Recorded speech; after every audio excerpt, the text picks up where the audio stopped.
Many Southwest Michigan communities marked the one-year anniversary of the May 7th tornadoes this week.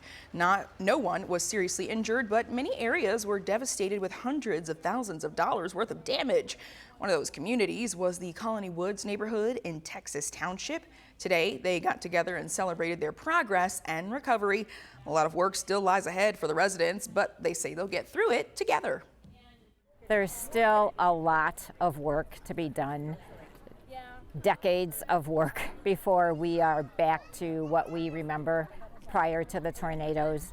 But it's important to pause for a moment, to thank all of the people who have helped get us to this point, and to really celebrate community and the fact that we got to this point in the recovery together. As a part of the celebration, one resident created wood medallions for the downed trees for people to use as Christmas decorations.